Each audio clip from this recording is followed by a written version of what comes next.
If you're doing GCSE Maths, this is the video for you. We're going to go over the best revision techniques that got us 9s in GCSE Maths, and our top tips to make sure that you maximise your grade in the exam.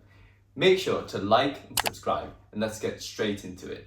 You need to be aware of the two major areas where most marks are lost. Number 1, not knowing the content, and number 2, careless mistakes. This sounds obvious, but we have to highlight these 2 points. Why? Most of your revision should be directed towards minimising these 2 sources of errors. Firstly, let's address not knowing or understanding the content. This issue is quite self-explanatory. It can include not understanding what the question is asking, not knowing which method to use, or not remembering or knowing how to apply the method that you've learned. Thankfully, all these problems can be solved with one method: past paper questions. If you've watched other videos on this channel, you'll know how much we love papers. Here's why. Maths isn't about rote memorization. Rather, you need to be able to understand the concepts and apply them in different, maybe unfamiliar situations. Fortunately for you, the situations that come up in the exam are so similar year on year, so just by working through past papers, you'll recognise the question types in the real exam and be able to identify the method instantly. In fact, some questions are identical to each other, like expanding brackets, factorising, etc.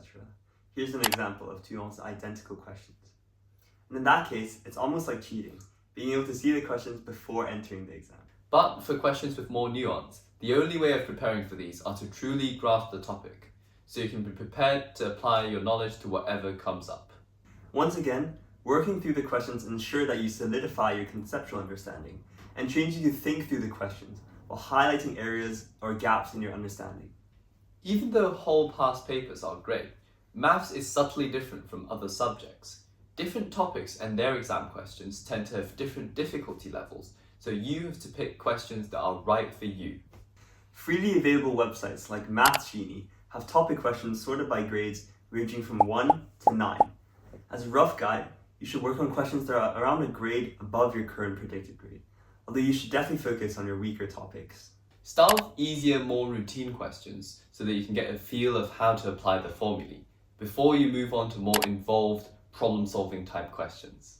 Afterwards, don't forget to mark your completed questions. The marking is very important and is where you can learn the most, because it's where you can identify and note down sources of errors, making sure you don't repeat the same mistakes when it comes to the real exam.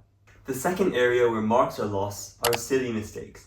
I remember so many times in lessons where I've been confident in my method and my answer just for me to look through the mark scheme and realise I've done something dumb, like expanding out brackets wrong. You've probably experienced this too, but hear me out. This is what differentiates top grade math students.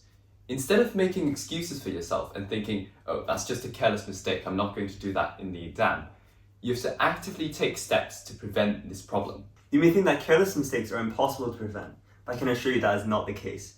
Here are the things that you must do. Firstly, abuse your calculator. There are so many questions where you can actually check your answer, verify it's correct by using your calculator to its full potential. The simplest way is to plug in your answer back into the original equation and see if both sides of the equation turn out to be equal. But there are countless of cases where the calculator is invaluable as a checking tool. For example, when asked to simplify an algebraic expression, you can run the same strategy by picking a random number, plugging it into the original expression and your simplified version to check that they are the same. If they are the same, you've probably not made a mistake along the way. Many students don't take advantage of this insane strategy. This leads on to a very related topic: checking. Many students don't check their work at all, or only after finishing all the questions. This can be very costly, especially if you've made a mistake early on. Sometimes you can use your common sense to check if the answer is realistic or not.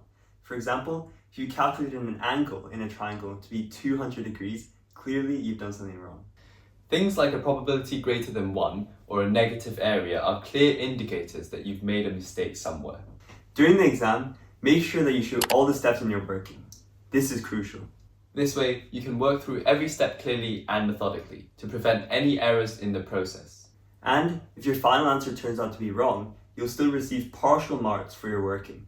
Lastly, note down the mistakes that you commonly make. This could be missing off the negative sign when you multiply out brackets, subtracting instead of adding when you have a double negative.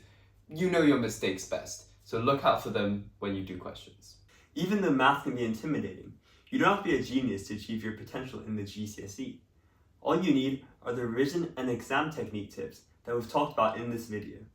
And of course, consistent hard work. Be sure to subscribe so you don't miss out on any new GCSE videos coming soon. And definitely watch this GCSE playlist to elevate your grades.